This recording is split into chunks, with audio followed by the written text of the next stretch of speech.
Hello and welcome everyone to a new video on your channel, Mr. Tech Tips. Before watching the video, don't forget to subscribe to our channel and don't forget also to like this video. In today's video, I will show you how to adjust volume on Redmi A5.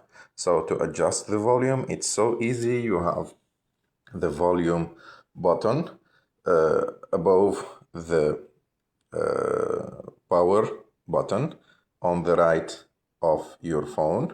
So if you want the volume to be up, you should click on the upper part of the button like this, and the volume will be up. And if you want the volume down, you should click on the down part of the button like this, and the volume will be down.